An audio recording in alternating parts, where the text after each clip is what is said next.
Hello. So this is, I believe, our 10th sermon. I try to do these on Thursday. I know it's, not conventional, but it works for me. I'm a broadcast. Yeah, and there's my kid. So, okay, can you go back and watch your show? Hey, can you go back and watch your show? Yeah, I'm a mom, and so we're doing virtual school for the rest of the semester.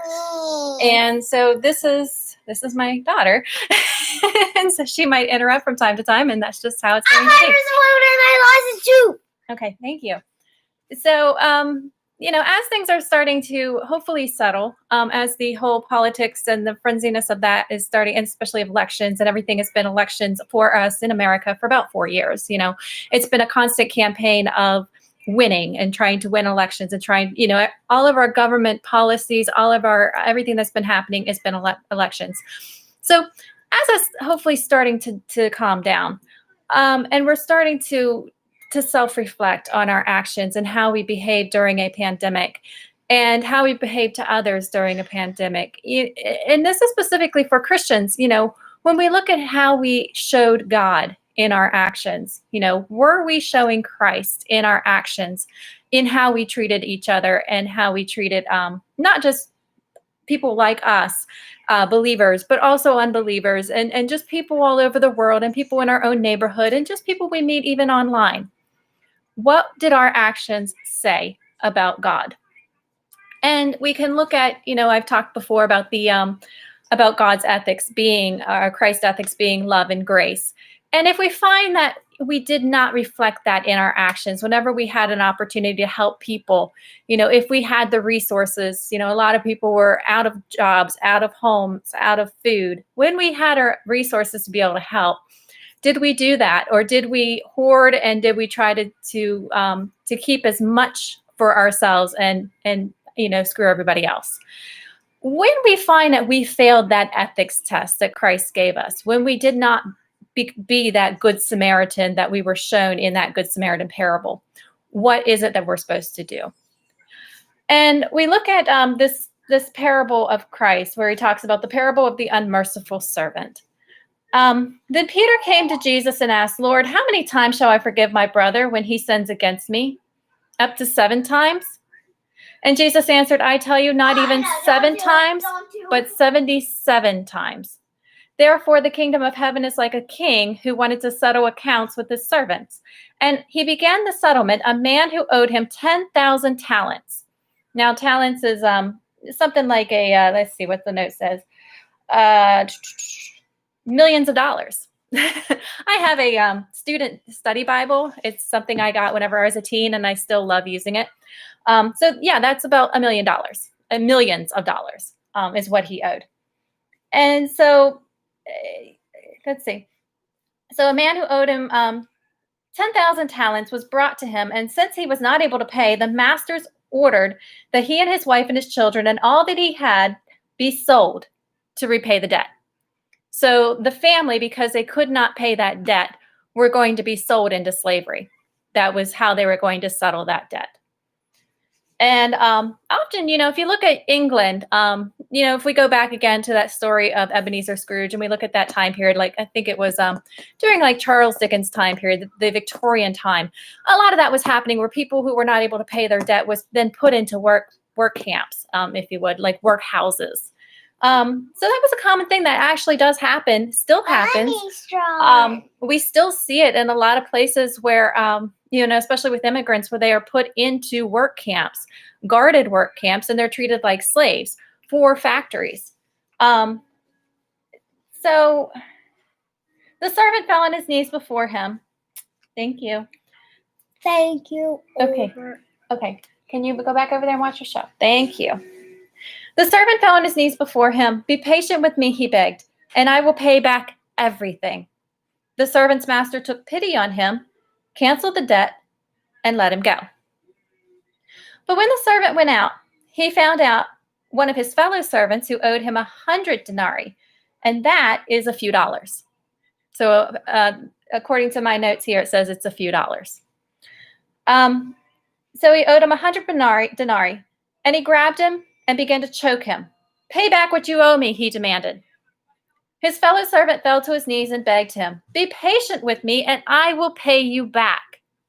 But he refused. Instead, he went off and had the man thrown into prison until he could pay the debt. And when the other servants saw what had happened, they were greatly distressed and went and told their master everything that had happened. And then the master called the servant in. "You wicked servant," he said, "I canceled all that debt of yours because you begged me to. Shouldn't you have had mercy on your fellow servant, just as I had on you?" In anger, his master turned on him over to the jailers to be tortured until he should pay back all he owed.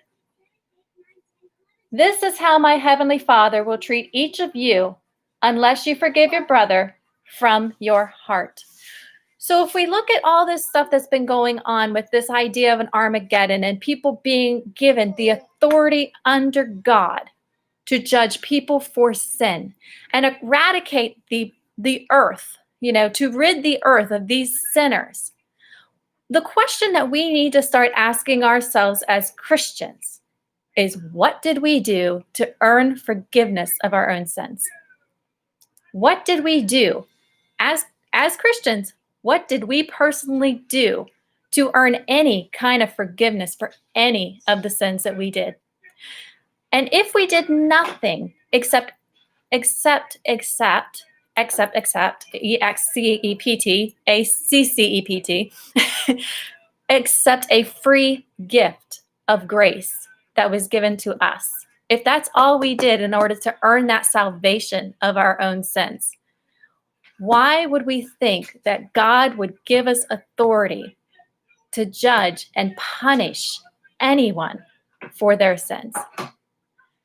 And so as we go back to this idea of God's army, where people have been told that God's army is given this authorization of a sword, and sword being a gun, or sword being weapons, or sword being war, that they have the authority to judge people for their sins, entire nations for their sins, if you would. Where does that come from? Because it looks like from this parable, if we act like that, having done nothing to really earn forgiveness for our own sins, if we act like that, how will the King, God our Father, treat us?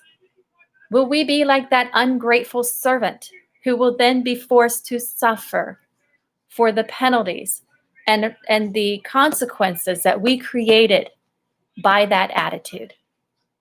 We can look at the story of Saul, Saul being, if you would, a terrorist of Christians. He was in the Roman army. He was headed out to Damascus in order to kill Christians, and God got in his path. And with that blinding realization of who God was, Saul changed into Paul. And Paul became this person who was able to be an advocate for God's mercy, grace, and forgiveness. But Paul did not avoid the consequences of what he did to the people before he became Paul. He was put into prison a lot. And it was in that experience where he was able to truly understand and be empathetic to the victims that he helped create. These are important things that we should start looking at and examining, and not beat ourselves up. We're all going to make mistakes. We're humans. And if you look at the history of the world, the most bloodiest wars are the holy wars. And behind all of that, often it's a power and land grab and wealth grab.